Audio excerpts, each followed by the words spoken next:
Once I've done a nice clean image, I'm going to rename this. I'm going to keep the mask on it, and I'm going to call it as is. And ideally what you want to do is make sure you've got a really good mask on this before you continue.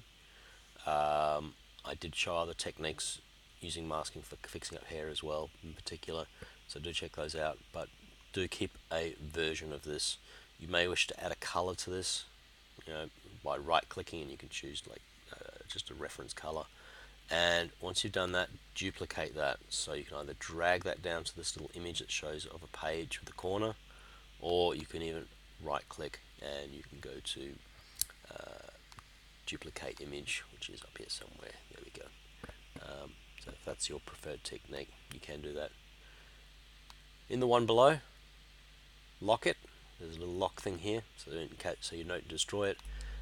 Turn the visibility off so it doesn't distract further on, and you'll notice there's variations that can happen with that. So always turn off the visibility for that. If you do have multiple files involved in this, you can put them into a group, this little group folder here, and you can drag and drop stuff into the group, and you can rename it and colorize it and do whatever you need to do so that it's hidden away. So I'm going to do it, even though I've got one image in here. See, there it is. And let's give them a color. This new version, this new copy, I'm going to rename this Young, and I'm going to run through some of the stuff that we might need to do to repair this. Now bear in mind, this is currently a smart object. This is identifiable by this little rectangle here. Smart objects remember things. If you add a filter to it, it will remember it. If you scale it, it will remember. It won't lose any of its information. You can go back and adjust it. But smart objects cannot be destroyed. You can't cut it apart. You can't paint on it and stuff like that. So at a certain point you may need to rasterize it. And all rasterize means is that you're turning it from a smart object that remembers things into one that does not. So you can simply right click on that and go to rasterize layer down here. Or you can go layer, go to rasterize, and down to smart object, and it will rasterize that, and that little icon there will disappear. So we'll know it when it happens. Alright, let's look at some of the repair tools here. So we are trying to look at a younger version of this. Our first basic tool for repair is over here. Sorry, wrong one. There we go. Spot healing tool. So the J's.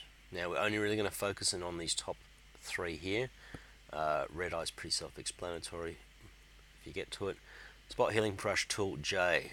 Now as I hover over this, you'll notice it's got a circle with a line through it, which means it ain't going to do anything. It says that it's a smart object and must be rasterized before proceeding. So there it is. If you don't come up with a warning, it still keeps messing up, you may need to rasterize it, but for now I'm just going to hit OK, and it's turned this into a rasterized object, so I can now repair. Let's zoom in and see what we can do. So spot healing brush tool is simply going to allow us to draw over a particular area, and it will try and repair it. Now bear in mind, this tool is just taking information from around an existing area, and it's doing its best to try and figure that out. It works fairly well in most cases. As you get closer into other objects, you may notice some strange stuff happening which you may not want to happen, like just as I've done there. If that is the case, you can jump into the next tool. This is the actual healing brush tool. Works very similar, except this has the option of us allowing us to hit Alt to select an area which we want to add as a texture to another. So if I've done a decent cleanup here, I might select that as my location by holding down Alt and then clicking down, and then I can move to another area and start painting over. And if you look up, you might just be able to see where it's referencing as I paint along. So it's actually referencing from up here as I paint down here, because that's where I targeted. So you may need to, as you repair, start changing the location, and basically what I like to think of it is as sort of herding in your repair tool. So we grab, we push in, we grab, we push in. What ultimately you want to do is start cleaning up and getting a large surface area that you can then use as a reference for repairing other areas that are similar.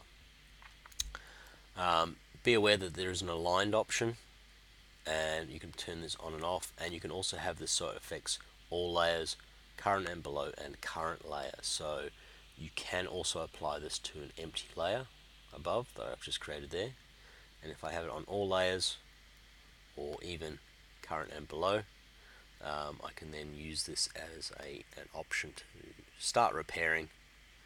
And if I ultimately don't really like it, I can turn that off, and it hasn't really done anything to my image. It's just there by itself basically.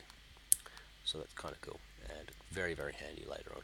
The other one I do want to mention is aligned. Now I'm going to use the eye as an example. I'm going to Alt select on the eye, and I can start drawing elsewhere. So it's going to reference that point there, and if I take my my finger off the mouse and then start drawing elsewhere, click and move elsewhere, you'll notice that it is still referencing the image in reference to where I started. So wherever I started and where I first clicked, that's where it's going to go. So there's the nose, etc., etc. Now there's another option. This, by unticking aligned and selecting an area, I'm going to select on the other eye. If I click and paint, then move it somewhere else and click and paint, it's going to jump back to my original reference point. So that can be really handy if you've got a clean area and you want to just keep referencing that without having to click forwards and backwards if we move to different spots on the image. So do keep that in mind. Alright, the next one, patch tool. Patch tool is actually a really great one for doing slightly larger areas. Ultimately you want to have a good area cleaned up that you can use your patch tool to do a good repair. And this we simply click and drag around like a lasso and select a reasonable area. And then what we can do is we can click, oh, we're in the wrong layer, my bad. We actually need to be on an actual layer that we're repairing, and we can click and drag that and see if we can find a bit that's going to contour and maybe match that area, and Control D to deselect as usual, and it might find it does a reasonable job of fixing that up. So that is very, very handy. We do have another option as well. If I select this eyebrow, for example, I can obviously find an area that's going to try and replace that, which looks very strange. Or I can change it from source to destination. So this means I can drag the eyebrow, and you can see it's actually coming along with me, and then it's going to try and drop that into various places. So depending on what's required, that could be quite handy. And also remember the patch tool, it's not just limited to its selection there. You can jump back to stuff like the marquee tool, hold down shift to add, alt to subtract, lasso tools. Again, you can add or subtract, or just, use whatever's required. Select an area, then switch over to the patch tool and find an area that's going to suit. So that's really good. I'm going to jump into the next tool now. Remember the shortcut for this is J. You can cycle through these by going Shift J, and that will go through all of those.